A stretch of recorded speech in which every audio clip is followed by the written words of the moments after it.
Next, I want to introduce Hugh Bruce. He's a past Vice President of Veterans for Peace, Chapter 34, which is right here in the New York City area.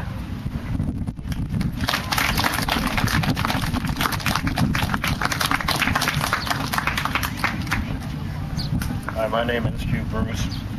I'm from Brooklyn, New York. I served for a little over 5 years as a combat medic in the United States Army. It's a distinct honor to be with people like the Gold Star Mothers, people like MFSO, Staten Island Peace Action. My fellow moonbats and conspirators, I salute you all. In the calamity that we visited upon the people of Vietnam, certain strange things came to my attention.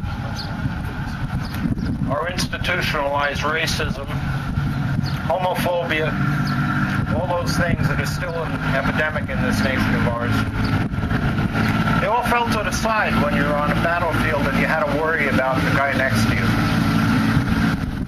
Nowadays, it's the guy in the gal next to you.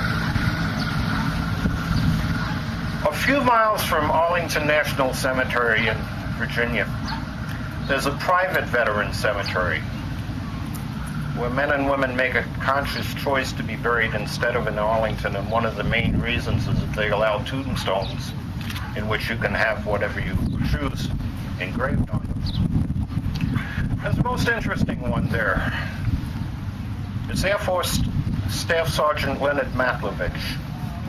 And what's engraved on his tombstone is, they gave me a medal for killing one man and an undesirable discharge for loving another.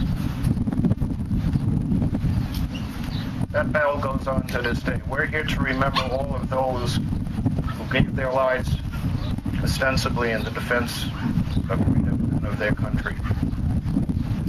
My family has a long history of that. In defeating the fascists, we contributed a 19-year-old uncle of mine, Howard, God rest his soul, to help stop Rommel in North Africa.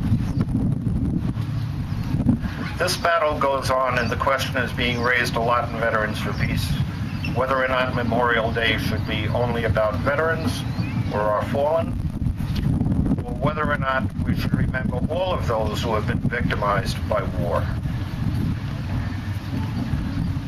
I'm starting to tend towards the latter position because we bring perdition and suffering and horror upon people, and certainly over the 8 years of the past administration, the good name and the honor of this country has been dragged in the mud.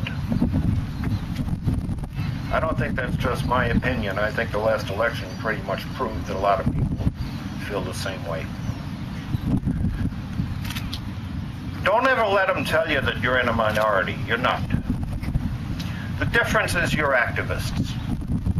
You want to get out there and do something about it. You won't buy into the morass of despair saying, what can I do? This is what you can do.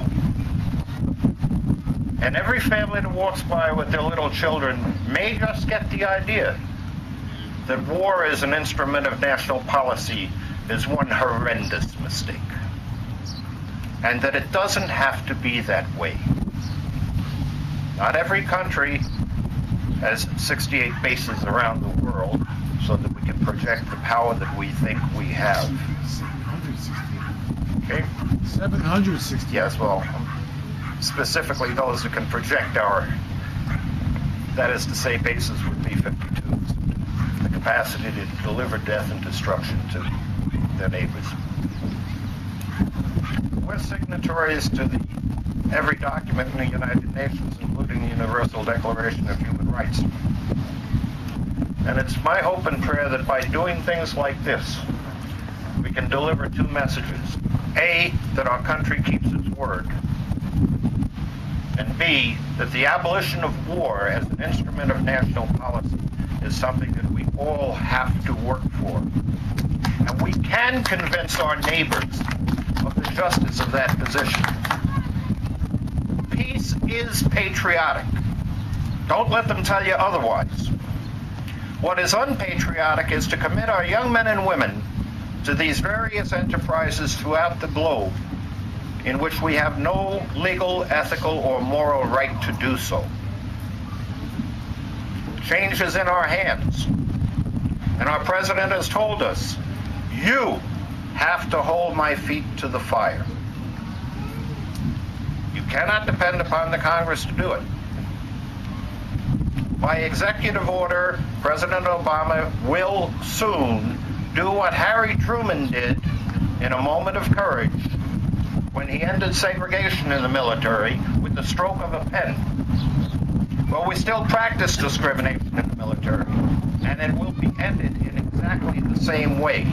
With the intestinal fortitude of a good president, we can put an end to this dastardly don't ask, don't tell policy, where you take Arabic translators and you fire them 52 at a clip because their love life is more important than the life of your soldiers. There's something very, very wrong with that. I don't wish to belabor that particular issue, but it's one of the many things that we have to confront. Making the mistake of an enlarged war in Afghanistan will only tell me that they haven't read a history book, because the first guy to be defeated in Afghanistan was called Alexander the Great. The most recent incarnation of that same sort of defeat was when Mikhail Gorbachev, after the loss of 85,000 men of the Red Army, was compelled to withdraw from Afghanistan, which is right next door. And we think we're going to project our cultural values upon people who have their own? I think not. So it's our job to redouble our efforts. Get in there and let them know. Peace is patriotic, and the expenditure of the lives of our young men and women has to stop. That's our message. God bless you, and have a good Memorial Day weekend.